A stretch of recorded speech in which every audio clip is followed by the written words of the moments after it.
الحمد لله الذي نزل الفرقان على عبده ليكون للعالمين نذيرا والصلاة والسلام على رسول الله وعلى آله وصحبه أجمعين. هلا إذا فديتو كدرس موالتين دو تفسير القرآن أو سورة آل عمران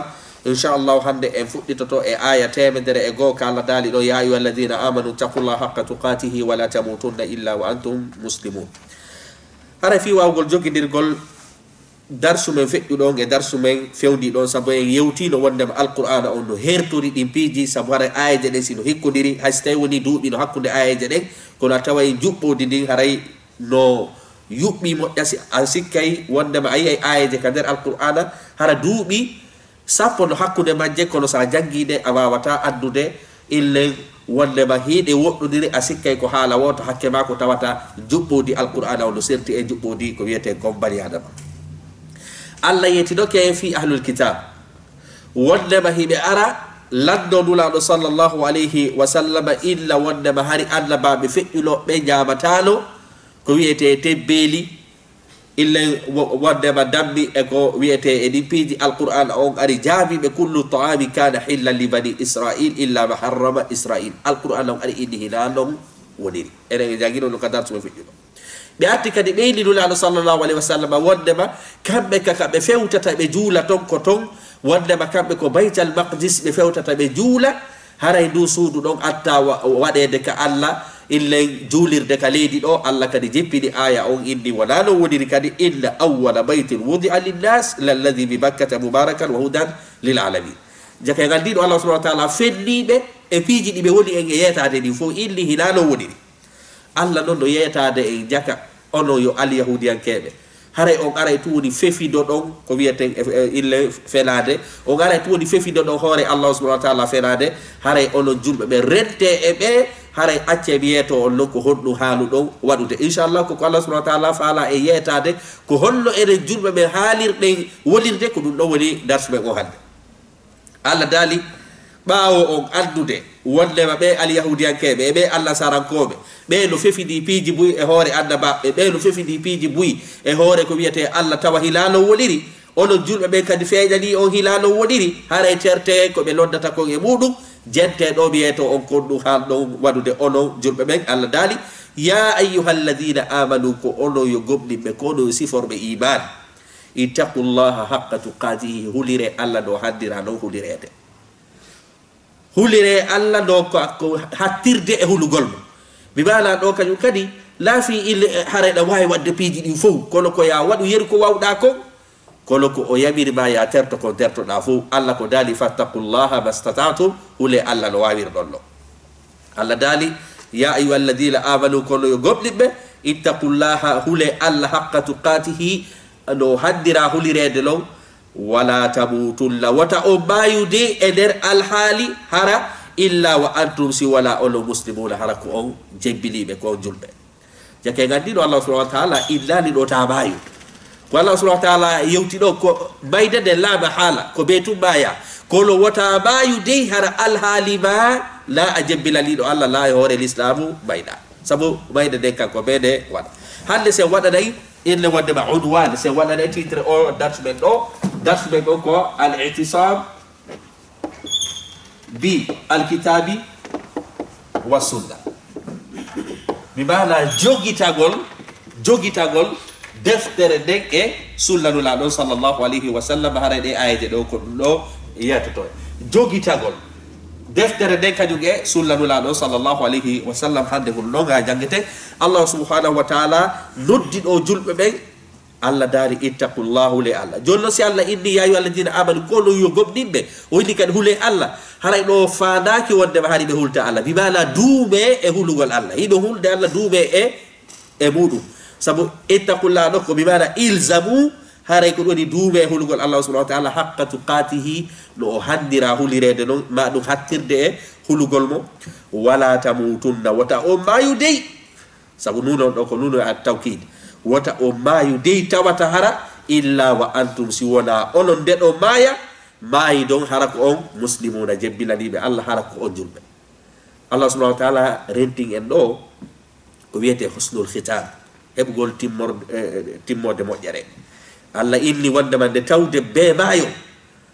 on wawata lawade mayde nde haray ko mi laɓɓirta on ko honɗum onon ɓe julɓe ko nde mayde nden no ara tawe koyo taw haraɗa ɓurni doleke iman haraɗa wondi e ko wiyete l'islam wota maayu hara wona on wota on maayu hara wona on julɓe allah ɗon inni jaka en andi ɗo allah subahana taala ɗaɓɓiri en ɗo honɗum wondema yen hulumo hattirde e hulugol mo no handira hulirede noon ɗum ko goo ɗiɗi kadi allah inni en kadi ta en maayu dey hara alhaali men wona en julɓe allah noon daali on ɗum fiyon hulir allah no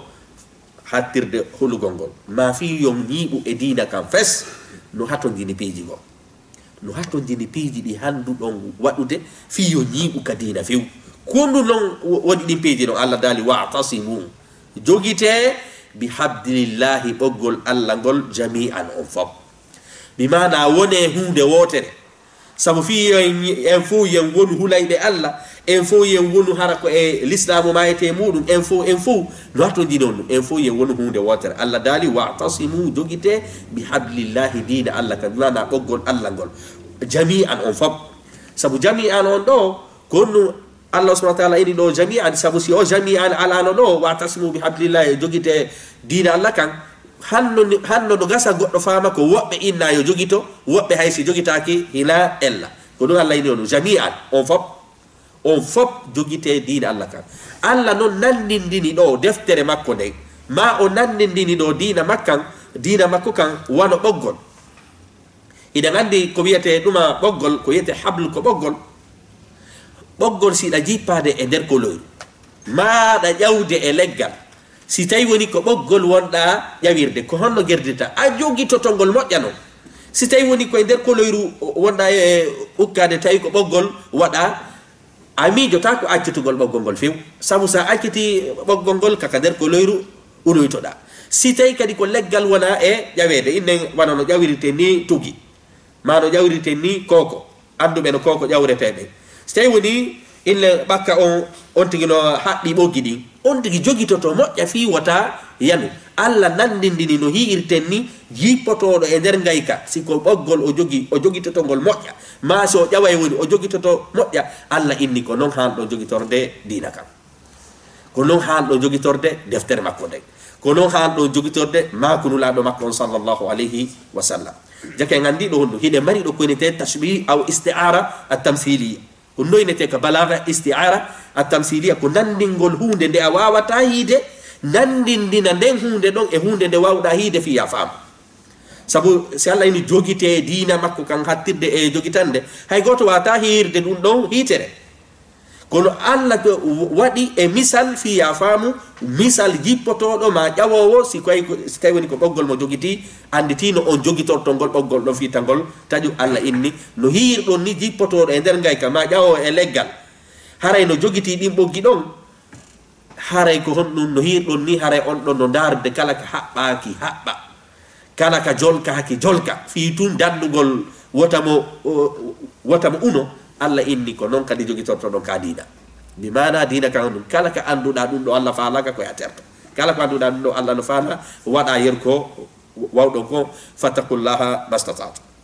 allah daali wa'tasimu haray no i'tisam on ɗo gon fani mi mana jogite haray ɗo ko fiilul amr wal amru yaqtadi al wujub haray ɗo ko wajibi jogite bi hablillahi ɓoggol allah ngol bimana diina makko kan bimana deftere makko kan deftere makko nde bimana sunna makko on jami'an on fou debbo gorko kala julɗo wala tafarraqu wata on seedu dey sabu son seedi tun woɓɓe yoloto son seedi tun woɓɓe yoloto sabu na fof fotata iman jake mandi ɗo nu allah yamiri e gon ɗum hunde wotere o riiwi hunde wotere o indi jogite diina kan kaɗo haala no famini no nder toon si allah ini jogite dina kan marɗo haqqille fof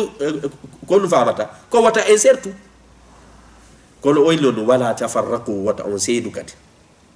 jogite ka dina on fop wata on seedu allah no ini waskuru andite ni'matallahi aleykum lemaji allah ɗin e hoore moɗon hombo no woni on leema is kuntum tuma nde laatino ɗon a'da'an ayɓe fa allafa bayna qulubikum o jogindiri hakkude ɓerɗe mon ɗen enen en jangino kasira leƴƴi wonno ɗi madina ɗin al aus wal khajraj ko ɗiɗo leƴƴi wonno ka saare madina ɓe ɓe piiru noon duuɓi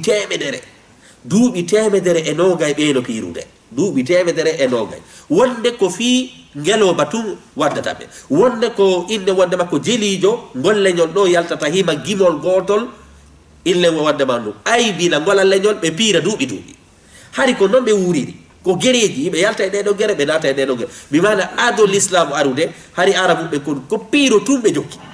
gere ɓe naata e ɗeɗo ɓe yalta e ɗeɗo piiro fi leƴƴi piiro fi ko wiyete ethnie piiro fi ɗum ɗo fof Allah inni jogodire wota on seedu andite nema Allah on fewdo wonno ɗon ayɓe hakkudeji moɗon mo kala no añi oya mo kala no ille wondema no gufa oya Allah addi l'islam on fa Allah fa bayna qulubikum l'islam on ari jogodiri on andite ɗum ɗon jaka mi andi ɗo honno si l'islamu jokkama julɓe ɓen fof wona hunde wotere si l'islamu jokkaka noon julɓe ɓen wonata hunde wotere ko ɗon fewndi ɓey mo kala nodday fi leydi mum ndin mo kala a nodday fi leñol mum ngol mo kala a nodday fi suudu mum ɗum sabu fiyon noon sabu l'islam o no woɗɗita Allah ko daali on wa'tasimu bi hablillahi jami'an wala tafarraqu joni noon ko fameten ɗo ko Allah ni yen jogito wata en seedu ɗo ko wata en seedu fil usul hiɗen mari ko wiyete on pide diina kam pide ɗen ɗon wona hina yen seedu amma noon hiɗe wawi seedude honɗum ka miijoji ɗin hiɗe wawi seedude miijitoroɗa ni bimana ko wiyete kon alwasail laawi ɗin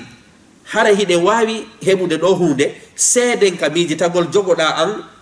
ɗe haqqille ɗo mi jogo o ɗe haqqille ɗo kono fandore men ɗen fof kono ko gotu ko fi lawrugol diina ka yeeso ɗum ɗon haɗaka lurral ngal hiɗe mari noneji ɗiɗi e ko wiyete lurral ɗa mari koye innete attodad lurral innetegal attodad ko ngal ɗon woni sariyan falaka bimana lurren hara ɗen lurri ka asliji ɗen lurri miijo ɗen lurri hay e nokku enen e fotta ɗum ɗo sariya on jaɓa sabu ɗum ɗon lanci hakkude julɓe ɓe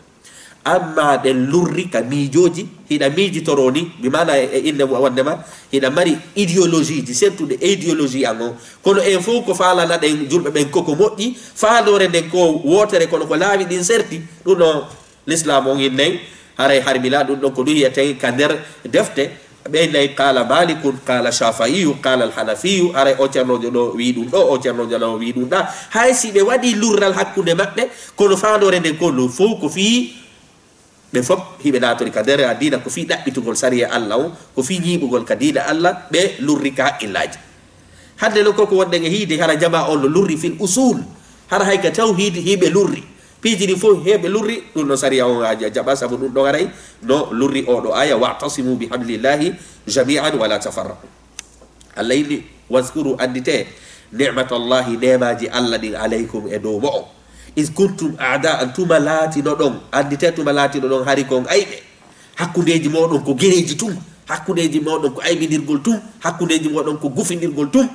fa allafa bayna qulubikum Allah jogidiri hakkude moɗon sabu jippingol ko wiyete l'islam jogidiri on tawa hande kadi al aus wal khajraj wona neyne goto baba goto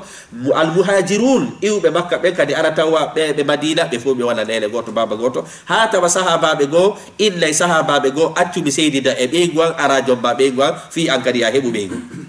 ɗum ɗon honno ɗum ɗon ko ni'matul islam ko l'islam addi on nema ɗon Allah dali fa allafa bayna qulubikum o jogidiri hakkude ɓerɗe mon ɗen fa asbahtum wontuɗon bi ni'matihi sabu nema Allah o nemaji Allah ɗin ihwanan ko o musidɓe hari kon ayɓe hari ko gereji tum fa asbahtum wontuɗon bi ni'matihi sabu ba on ɗo ko ba'u sababiya bi ni'matihi sabu nemaji Allah ɗin ihwanan musidɓe wa kuntum laati ɗon ala shafa hufratin illen e sera ngayka milan naari hiite fa ankadakum minha Allah dandi on unagol ka sera illen wondema ka nder hiite nder ɗon ka nder ngayka kono ɗo kañum kadi hiɗe mari ko inete isti'ara a tamsiliya kono Allah faandi ɗo ado l'islam arde hari ko warindirgol tun ɓe jokki l'islam on ari buyi salimo jokkude kono Allah subhanahu wa ta'ala lemini ɓe laati ka l'islam sabu ado l'islam on fewde l'islam on jippi si ɓe jokkanomo ɓe maayi e ɗum ɗon hanno ɓe woni on ɗum ɓe woni himɓe yite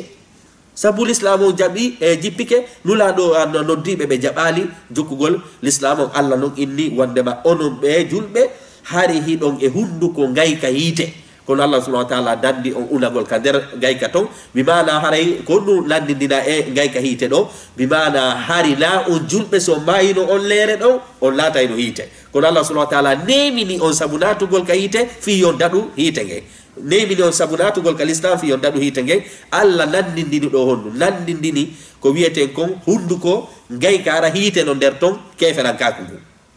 Allah landindini daɗugol ukkagol ka nder gayka ton ka hiite ton, nandidini ɗum ɗo gonɗum e l'islam o, sabu l'islam on ari dandi on fi taw nato hiite. Nana sen fami ko wiyete istiara atamsiriya. Wa kuntum laati ɗon ala shafa hufratin e sera gayka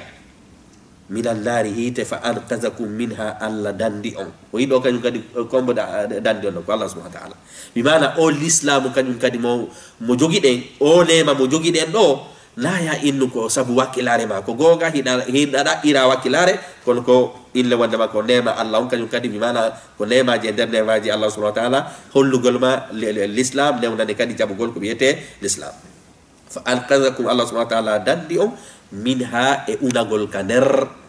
gayka yiite. Allah no dali kazalika ko wano ni no hirɗon ni hari hiɗon piira, hari hiɗon aybidira, hari hiɗon warindira, o jippini l'islam on ari jogidiri on waɗi nene goto tawi on seedata hande kadi hari a pewni mayidon e keferankaku, Allah naadi on ka l'islam tabintini ɗum ɗon ka nder ɓerɗe moɗon no hirɗon ni yubayyinu llahu lakum ayati, Allah ɓanginiranta on ayaje makko ɗen ko fi non honɗum ɓanginiranta on ɗe ayaje la'allakum yahtaduna ko fi yoɓe feewi. Allah ko sifani en enen ɓe tawano ka ɗo ɓen na fi en jangu wondema himɓe Madina ɓen al aus wal khajraj ɓe piiruno duuɓi temedere e nogay gueɗe ɗe no wiye al bukhas no jangino len non ka sira, na en jangu fi ɓeyɗo tun inle ɓe piiruno on tuma ɓe naati l'islam la. Allah inni komi sifanori on fi ɓe wonnoɓe tawa ko hayruɓe ɓe jokki l'islam ɓe feewi ɓe woni nene goto ko fiyo ayeje makko ɗen ɓangu e fiyon feewu, bimana onon kadi ɓe tawata ɓen fotta, onon kadi ɓe tawata ɓen mo kala no aybinde oya, siɗon faala ko wiyete wonugol e ley waado woto, siɗon faala wonde nene goto baba goto, are soron e ley koyɗe la ilaha illallah, son sori e ɗum ɗo Allah subhanahu wa ta'ala jogidiray o waɗa yurmedeji ka ɓerɗe moɗon, walla no o waɗirno noon e sahaba ɓen ille wondema ridwanullahi alayhim. Jaka ɓe andiɗo Allah subhanahu wa ta'ala no deŋili e hulumo, no deŋili ta e mayide hara wona e jebbiniɓe, illi e jogodir wota en seedu few andintini en fi himɓe hayrunoɓe ɓe Allah subhanahu wa ta'ala neminiri ɓe l'islam ɓe weldi ɓe woni e nene goto ko yetori en ɗum ɗo ko fi en few. Allah kadi dali habbe ɓe yeton kañum kadi ko hato jinɗo, sabu Allah subhanahu wa ta'ala no yetoto en ɗo woni ko hato jinɗen kon fi en wonu nene goto baba goto fi kadi se maayi haraka kal janna fokotuɗen.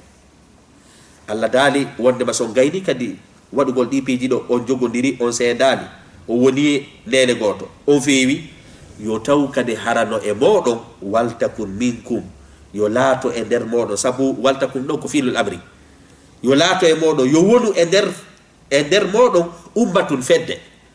Si enen julɓe ɓen fof e woni nene goto, ma enen iwruɓe nokkugo ɓe fof e woni nene goto en jokki dina kan, na en jooɗo kañum kadi ille wonno e woni nene goto accatno mo kala yo rew Allah no falla. Allah daali waltakun minkum, yo laato e nder moɗon ummatun mofte, bimana ummatun ɗo konu fana ko ta'ifa fedde,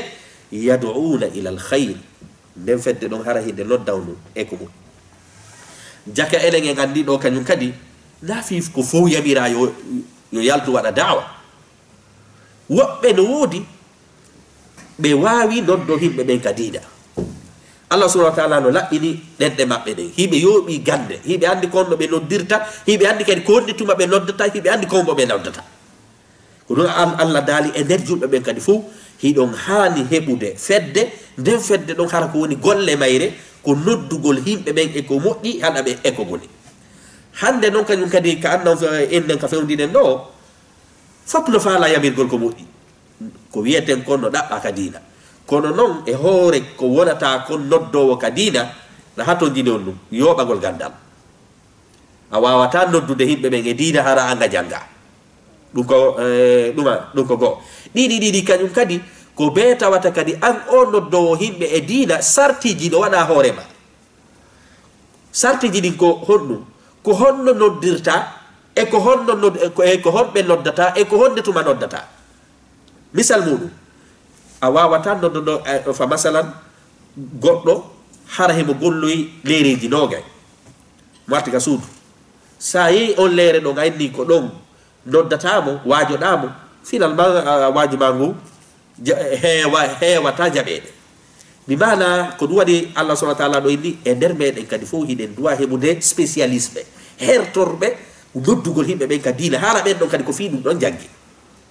kono sen fof en illi ɗo mo kala yahu ana noddoya finalement kañum kadi hila fof jogui aala ko holno noddirte ko ɗum waɗi noddugol himɓe ɓen ka diina no haton jeli kadi o ɗum sartiji goo ko fi noddowo on hino mari a sartiji ɗiɗi noddeteɗon kañum kadi no mari a sartiji tati e noone no noddirtelo lay e waɓutu hombo o noddirte e noone hombo ko ɗum waɗi alquran o ini wa jadilhum billati hiya ahsan wa jadilhum weññirɓe ko ɓuri moƴƴude ko ɗum Allah daali waltakul minkum yo laato e moɗon e onno julɓe ɓen ummatun fedde yad'una ila alkhayr ɓe no nodda e ko moƴƴi wa ya'muruna bil ma'rufi hiɓe yamira ko illa wondema hiɓe yamira ko moƴƴi wa yanhawna anil munkari hiɓe haɗa ko boni Allah daali wa ulaika ɓe sifaɓe ɗo jokkuɓe ɗe golle ɗo mi mana noddugol himɓe ɓen e ko moƴƴi haɗa ɓe e ko boni humul muflihuna ko ɓe woni malaɓe ko ɓe woni on malaɓe sabu ɗo ulaika humul muflihun ɗo ko hum on ɗo ko lil hasr mi mana koynugol ko ɓe ɗo tu woni malaɓe ɗo lon ko se ɗetti min on ille ko badiya hara e Allah subhanahu wa ta'ala ini waltakun minkum waltakun minkum hara e o minkum ɗo ina mari min arawo e manaji ɗiɗi ina mari min albayaniya ina mari kadi min arawo inna wannama badiya hara e noon ko ɗo fana ka nder aya ɗo mi mana yo laato e nder julɓe ɓen fedde aya on arali no yo laato julɓe ɓen fof ɓe yaaɓe noddoya himɓe ɓen e diina sabu fiyol no sabu en fof se noddoyi se yalti waɗugol a dawa ko hombo jotto kabiroji ko hombo innen e dankotoɓe gureji ɗin ko hombo ɗum andoto ko ɗum waɗi ɗo koyen heɓu fedde gollanayɓe en ɗen golle ɗon woɓɓe kadi kipa nokkugo ko on ɗum no tindine jaka mi andi waltakun minkum yani waltakun ba'dukum aw ba'dakum haray yo yoga e mum haray min on ɗo ko mi mana yoga ina fi ko fof mana sen faami sabu si tawi woni innama yo fof yaltu ya waɗa dawa finalement komɓe joɗoto ka bureau komɓe lamanto en komɓe windanta en ka biroji ɗum kañum kadi haray leyɗe men ɗen de bona jake andi fedde no duwa heɓude spécialiste ɓe e ɗuma formaɓe tawa hino yooɓi gandal hino yooɓi hikma hino yooɓi ko wiyete no Allah noddirte hara ko ɓen ɗon kipani en ngal ɗo gonɗa Allah no daali wala takunu wata on laato dey kalladina wano ɓen tafarraqu seedunoɓe wahtalafu ɓe luutodiri min badi ma jaahumul bayinat ɓawo ɓangandoji ɗin arde ɓe laaɓi ko laaɓi poyi ɗo kañum kadi Allah subhanahu wa ta'ala on ɗum Allah subhanahu wa ta'ala inni yo yen heɓu fedde daiman noddayde e ko moƴƴi haɗa ko ko boni Allah noon daali on ɗum wata en wa'u dey wa himɓe defte feƴƴunoɓe ɓen ɗon deftere jippino e maɓɓe annabaɓe jippi e maɓɓe kono ko honɗum ɓe jokkuno ɓe seedi alnasarankoɓɓen inna alyahudiyankeɓɓen ko fenade jokki alyahudiyankeɓɓen kañum kadi inna alnasarankoɓɓen ko fenade a jokki mo kala e maɓɓe jokki aybingol o leeyo ɓe yawɓe noddoya himɓe ɓen gadina hande kadi ɓe woni aybindirgol waɗa no hirte ni hande julɓe ɓen ka fewndi ɗon o leeye yahu nodden ɓe naatani ɓen ka diina yo naatu hande ko on ɗum hande gere ɗen ko hakkude men nde woni ko kaari no waɗi ɗum ɗo kaari jokka sunna kaari no waɗi ɗum ɗo kaari no bimana hande kadi gere ɗen wonti hakkude julɓe ɓen ko ɗum Allah ennen ɗo wala takunu wata on laato dey kalladina wano ɓen tafarraqu seeduɓe wahtalafu ɓe luutodiri min badi ma jaahumul bayinat ɓawo ɓanganduyeji ɗin fof laaɓande ɓe laaɓi puy ari wondema fiyo no sabu ko ɗum fana ɗo sifaji nulaɗo ɗin no laaɓi poska injil sifaji nulaɗo ɗi no laaɓi poy ka aka tawrata kono kamɓe feddeji ɗiɗi ɓe fof ɓe ari ɓe suuɗi sifaji nulaɗo ɗi ɓe innini wona nulaɗo ɓe sali jokko nulaɗo sallllahu alayhi wa sallam ɓe langi aybidirgol hande noon julɓe ɓen kañum kadi la hawla wala quwata illa billah haray e mustawa julɓe fewdiɓe ɓe alamiyan bimana aray nafi ko enen leñol ngol mi faandi bimana julɓe ɓen e telle makko yowodiri andallan fof hande sa daari ka site ji internet ma ka defte a tawa ko julɓe ɓen tu woni on ɗum ruttidirgol oɗo no rutta oɗa oɗa no rutta oɗa hande kadi enen i wino e ko wiyete koye halfina ɗen kon koye noddu yimɓe ɓen ka diina hande kadi ko enen woni e aybidirde hande kadi ko enen woni e sortidirgol e koyɗe hoorele allah subahana wa taala ko ɗum ɗon haaɗi en ɗo wala takunu wata on laato kalladina ɓen tafarraku seeduɓe wahtalafu ɓe luutodiri min badi ma jaahumul bayinat ɓaawo alqur'ana e sunna o jippade moɗon janngo ha faamo hilto ɗon kañum kadi iron ko wiyete e sendugol hakkude yimɓe waɗa ɓe fedde feddeji allah inita on laato noon wa ulaika ɓeeɗo jokkuɓe sendidirgol seeduɓe ille wondema luutodiri ɓaawo alqur'ana on jippade ɓaawo sifaji nulaɗo ɗi laaɓande ɓe poy lahum azabun azim ɓeeɗo no mari lette mawɗe ɓeɗo no mari wa ulaika ɓe sifaɓe ɗo ɓe jogiiɓe sifa ɗi sifaji ɗo lahum no wodani ɓe kamɓe tum sabu ɗo kañum kadi taqdimul illa wondema alkhabar ala almubtada haray tadullu ala alhasr lahum no wodani ɓe kamɓe tum azabun lette allah kadi waɗi ɗo no azabun o waɗali alif e laamu e makko waɗi ya nakira on ɗo konnu ko littafhim wa ta'dib ko yatagol e lette tawata ko mawnuɗe allah kadi waɗi ɗe wasfu oyle azim ko mawnuɗe si allah waɗi lette o hilli kadi koɗe mawnuɗe haray an o bani adama ha naami jagol ɗen lette allah ɗon koɗe illen wondema koɗe fanɗuɗe allah noon illi joni noon himo yeyatade enen ko honde tuma ɓe heɓoyta ɗen lette mawnuɗe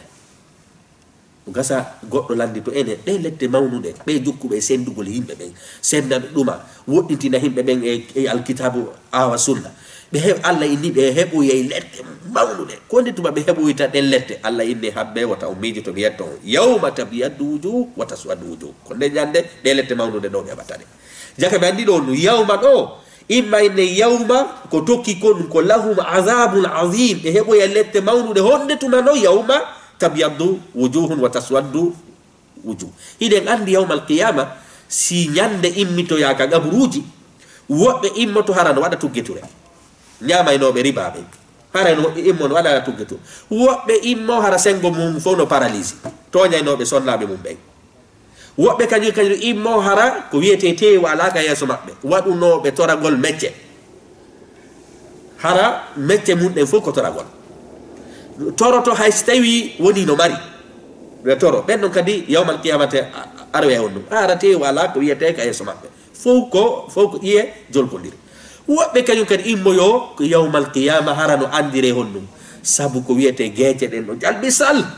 juuɗe ɗen no jalbi sal koyɗe ɗen no jalbi sal sabu ko ɓe ɗuɗɗinayno sallikagol ngol ko mi mana ko nu fala ɗen ɗumannade yawmal qiyamate si mama ɗo yo yahede sirate haray woɓɓe heɓino on ɗum mandeji identité maɓɓe on haray no laaɓi e maɓɓe pos wondema kon to ɓe fokkiti ko ɗum allah daali ɓeɗo ɓe ɓoye lette musuɗe ɗenon lette ɗo haray hiɓe maranade honde tuma yawma tabiyaddu wujuh ko ñande gueece rawloyta wa taswaddu wujuh gueece go ɓawloya ɗo ko mana ara noon ni mana ara noon innu ɗen haray wa ulaika lahum azabun azim ɓe mari lette musuɗe honde tuma noon yawma mana ɗiɗaɓon kon ɗum haray innani wallahu azabun azim bimana illen hiɗe mari ɗo illa wondema haray sifoɗen ɗo imma illa lahum azabun azim illen ɗo yawma jaka mi andi yawma on kon ɗum aada tokki ko nde ñande lette musuɗe ɗen ñande lette mawnuɗe ɗen no wodani ɓe ko wonde tuma noon ɓeɓata ɗe lette ɗo yawma tabiyaddu wujuh wa taswaddu wujuh mena se fami oɗo mana ɗiɗaɓo noon kon ɗum ko ya addu lahum azabun azim hatta ɗo waɗa ɗo ko haqqille ma bimana waɗa takdir bimana haray ko wiyeten kon uskur yawma uskur janto yawma ñalade bimana ka ɗo haala ka lanni ko haala go fuɗɗiti imma innen yawma ɗo ko o ɗo jeymo uskur on mo windake o maɗum inna o haray ko walahum adabun azimul yawm mi anda sen faami manaji ɗi ɗiɗi ko ɗum Allah daali yawma tabyaddu wujuh ko ñande geece goo rawnita ɗo kañum kadi hon ɗum yiɗo geece ɗen ɗe waɗaka on ɗum alifi ele laamu yiyata gonen geece goo rawnoye pin hiɗen mari hadis aji buy innuɗi woɓɓe naato e kal janna miijo kon ɗum konto sirate woni konto ɗuma sabu ɓe waɗino moƴƴereji ñande ɓe maayi immagol maɓɓe haray malaika no habbiɓe e pucci muɗum naɓa ɓe kal janna ka logement ji maɓɓe kamɓe ɓe heewita ko wiyete piiji hulɓini ɗi fof wata swaddu wujuh geece goo hara no ɓawlikino tata fiyon no waɗino bakkatuji waɗino ɗuma maayi tubaali maayore ke frankaku Allah non daali fa amma alladina swaddat amma enen ni Allah subhanahu wa ta'ala jonnuɗo ko no yirten ni journal ka télévision si journal no waɗede ɓenna no résumé on ni après ɓenna détail on no arde Allah subhanahu wa ta'ala kañum kadi ko ɗum yewtiɗo yawma tabyaddu wujuh wa taswaddu wujuh ñande geece ɓawloyi geece goo a rawnoyi jonnu ko ɗum ɗo woni titre ji ɗin hande kadi no hiɗen yawde ka détail Allah daali fa amma alladina swaddat wujuhuhum joni hiɗen yawde way wasi ko goɗɗo Allah anditi ene geece goo rawnoyoy geece goo ɓawla ene ɓawloyɗe ɗen noon ko hon ɗum ɓawlini ɗe e ko fi e si ɗe ɓawdi konto ɗe fokkitiri Allah ini ta on miijo ɗum ɗon de acce kadi mi yeto on ɗo fa amma alladina swaddat amma ɗen geece ɓawluɗe akafartum ba'da imanikum e ndaare ko hawni ha yedduɗon ɓaawo gomdinal moɗon sabu hamza on ɗo ko hamzatu tawbih wa taajub e ndaare ko hawni mandeji Allah ɗin fuu no laaɓani on pos Allah no tagi ko wiyete on no piiji ɗin fuu e maɗa appareil ji temeɗɗe no e maɗa ɗin ɗon fof no gollude kammu no woodi leydi no woodi kanko woni e saajino e ndiyam ɗi mandeji Allah kanna ɗon fof hi'uɗa an geruɗa ronkuɗa jokkude diina Allah kan ha tawata yawmal qiyama ga aray haraɗa ɓawlikiɗo Allah ini akafartum ba'da imanikum ndaare ko hawni ha yedduɗon ɓaawo gomɗinal moɗon ndaare ko hawni ha yedduɗon sifaji nulaɗo ɗin ka defte moɗon haray tafsir on kañum kadi no yarano akafartum ndaare ko hawni ha onon himɓe defte ɓen yedduɗon ba'da imanikum ɓaawo on gomɗinde pellet no windi ka defte moɗon ñande goo annabajo aray ismuhu ahmad falamma ja'ahum bil bayyinati qalu hadha sihrun mubin wondema annabajo goo arwe inneteɗo muhammad on ɗon ari tun ɗettuɗon suudu ɗon par ce que wona innen wondema ka leñol mon o wi mana no falira ɗon no yaari on ɗon kañum kadi no ɗumanniri ɗon jonno no si en ndaari Allah subhanahu wa ta'ala ka Allah daalɗo yawma tabyaddu wujuh wa taswaddu wujuh ɗo ko geece daneje ɗen atta on ɗum wowlede ka titre kono ɓay hewti ka détail ko geece ɓaleje ɗen atta sifede fi muɗum ko ɗum ɗo inete on ɗum ka ilmul balagha luffun wa nashrun mushawwasun sabu Allah subhanahu wa ta'ala ni yawma tabyaddu wujuh ñande geece rawnoyta wa taswaddu wujuh geece goo ɓawloya o innaali noon geece daneje ɗen sabu ko ɗen ɗon atta wowlede koko o sakkiti geece ɓaleje ɗe o sakkiti sifade fi muɗen ko ɗen o attori sifoyagol ka détail Allah daali fa amma alladina swaddat fi non hon ɗum Allah subhanahu wa ta'ala attori daneje ɗen sakkitori ka détail attori ɓaleje ɗen ko fiyo aya on fuɗɗor julɓe ɓen landitora kadi julɓe ɓen sabu si tawi no woni kono yewtere nden ardino yaaruno hanno ko julɓe ɓen attora koko noon ko hefreɓe ɓen sakkitorteno kadi kono Allah subhanahu wa ta'ala faala kaw ɗum oɗo aya yo hefreɓe ɓen sakkitor kay Allah inni oɗo aya mi addaymo Allah inni yawma tabyaddu wujuh ñande geece goo rawnita ko ɗum woni ko inne wondema ko ɗuma julɓe ɓen ka aya on kadi lannitoy to Allah sakkiti yewtugol fi julɓe ɓen fi yo aya on taw hara ko julɓe ɓen fuɗɗori ko julɓe ɓen lannitori nana se faami hikma ko ɗum Allah daali yawma tabyaddu wujuh ñande geece rawnoyta wa taswaddu wujuh geece goo ɓawloya fa amma alladina swaddat wujuh amma noon ɓen ɓe tawata geece mum ɓawli ɗo kañum kadi innugol ɗo akafartum ba'da imanikum akafartum ba'da imanikum bimana yuqalu lahum haray heɗa mari ɗo nde halfere ɗo ne windaki ɗon kono safiray ko be firande fa yuqalu lahum ɓe wi'ane a kafartum bada imanikum ndare ko hawni ha yedduɗo ɓawo gomɗinal moɗon mi ana sen faami haray ko be ɓeyda nde halfere ɗo taqdira sabu o jumla mo yewtuɗen ɗo ko ɗo woni maqulul qawl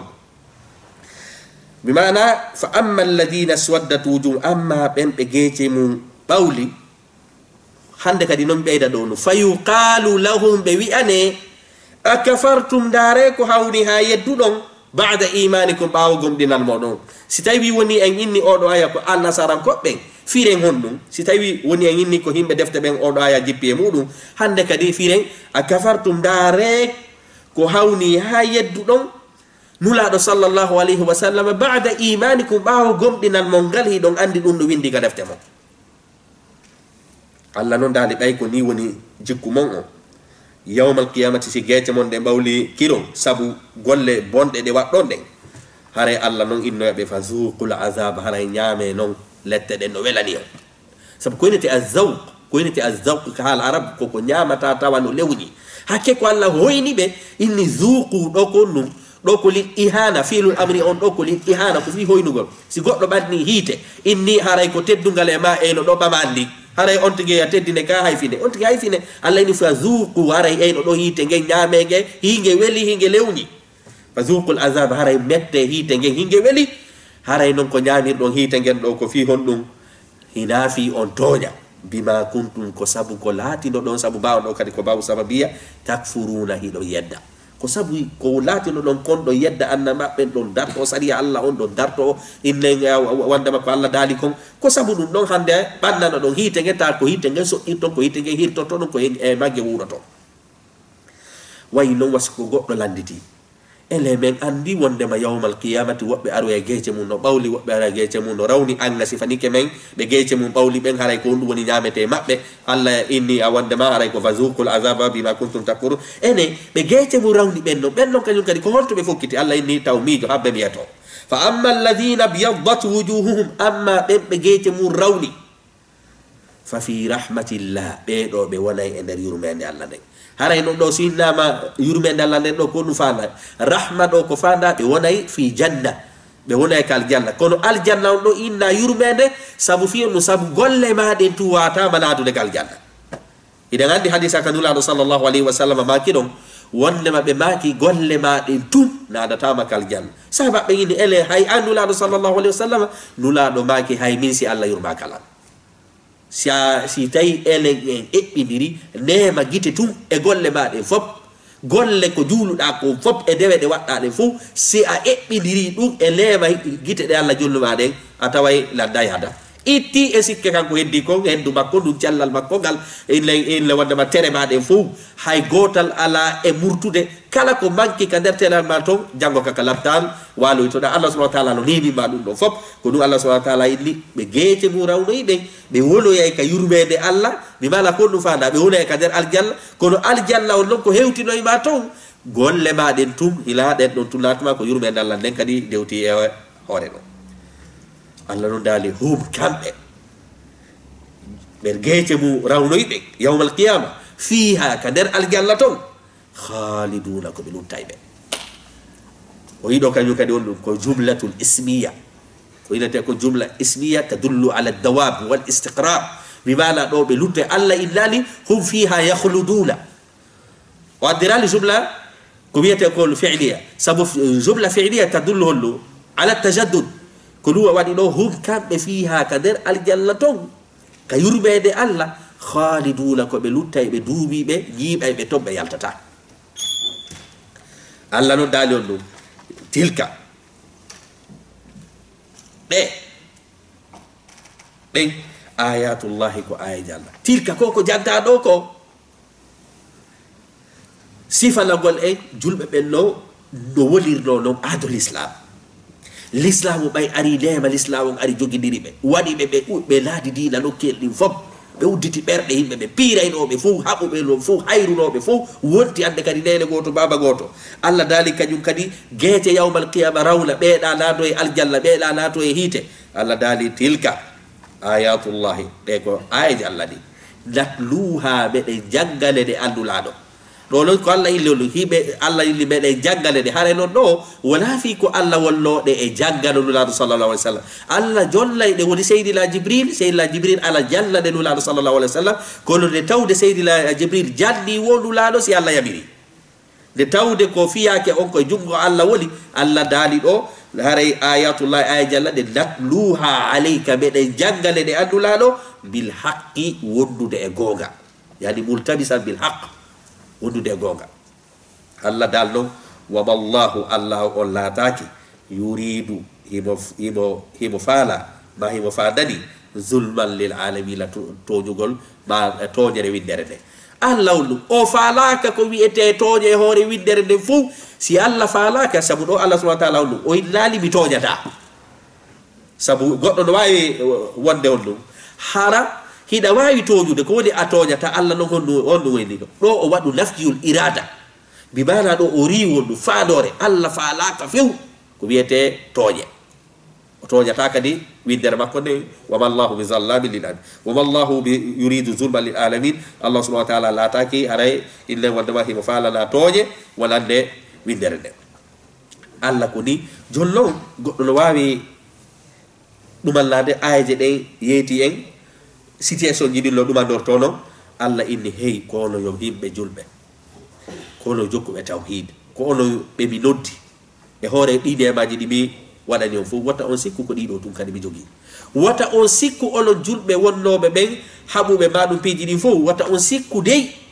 wondema haray ko joguidirgol on tun hari hiɗon hayri